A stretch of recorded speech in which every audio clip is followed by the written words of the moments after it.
Alright, so this is part 2 of my trap for making a fall trap. So now I'm going back into the little secret tunnel that I made to get to the pistons. Just eating pork chop.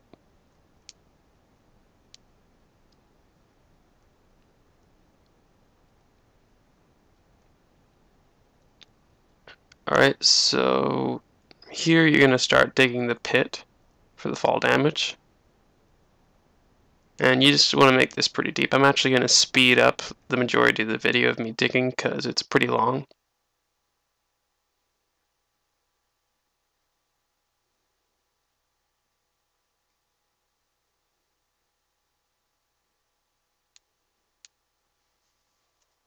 I actually did this specifically in survival just to show how long it would take in survival. And it doesn't take that long.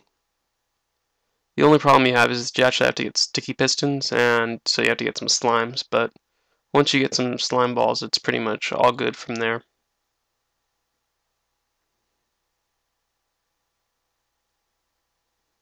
Alright, so I'm just about done with the digging.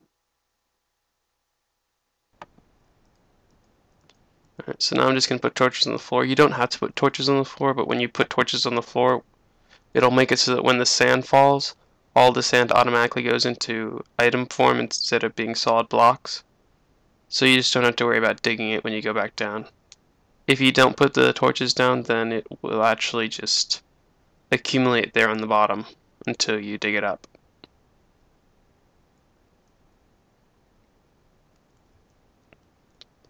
Alright, now I'm just going to make a simple staircase back up to the top. I'm actually going to speed up this portion too because it's pretty simple. Just make a little staircase. You can basically make it any way you want. Once again, you're going to want to make this hidden once you get to the top. I actually get lucky and get it right in front of my door. I just kind of dug randomly. You can also make it as precise or as far as you want from the house once again as possible. Or wherever you want it really, I guess. So, yeah. The other thing you can do with this is that you can... Spiders. I hate spiders.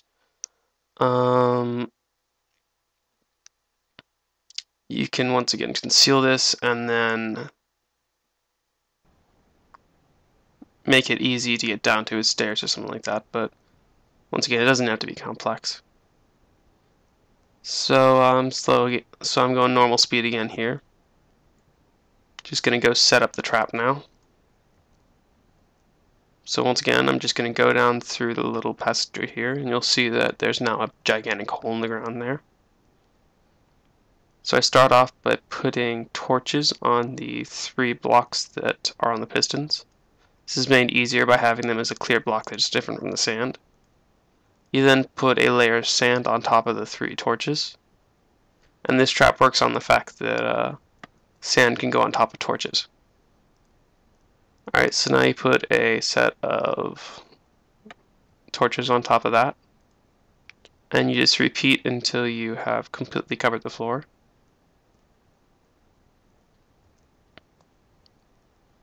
Once the floor is covered, you just have to fill in. Should get to in a second. And once again, once it's completely filled in, you shouldn't be able to see anything of wire or anything like that.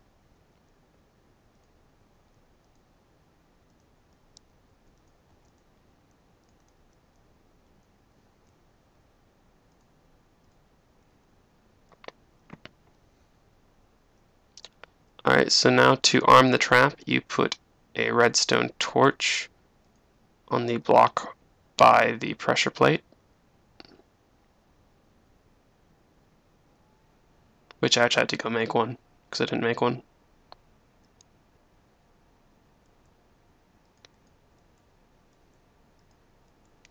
Once again, you only need 1 redstone torch.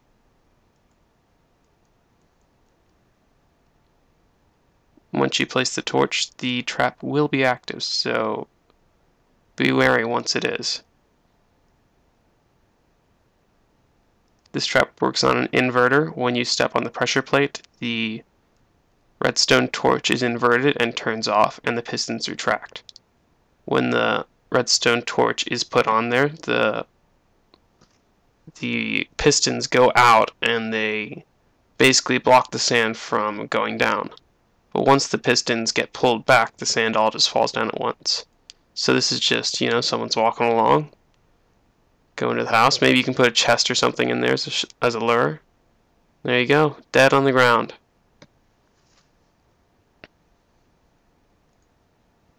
Alright, so once the trap has been triggered, you just go back to it.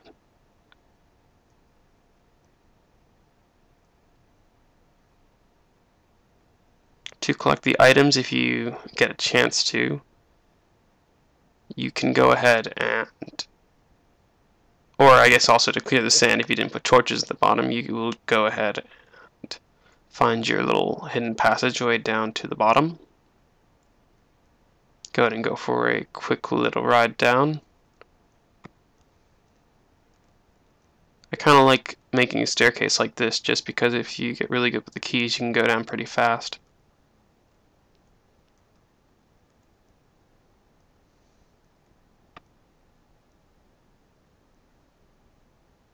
Alright, so everything's picked up. Nothing to clean up at the bottom except picking up the stuff.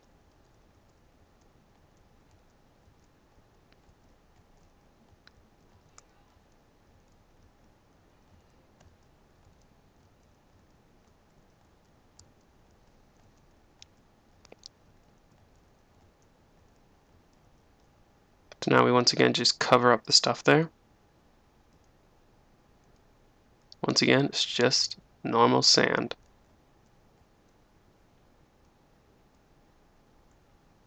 Alright, so I'm going to go back over to my little secret cave to get to where the pistons are.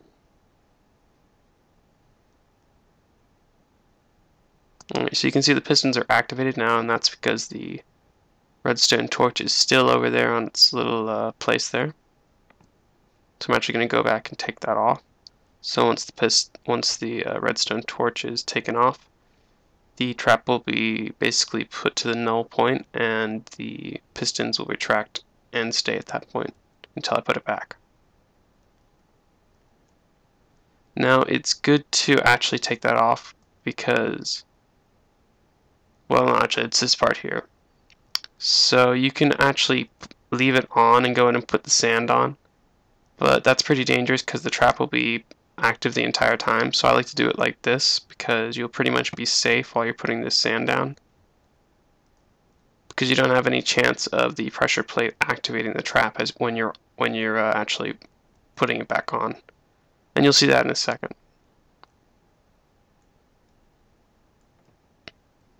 So once again, you just go through the same procedure of filling it again.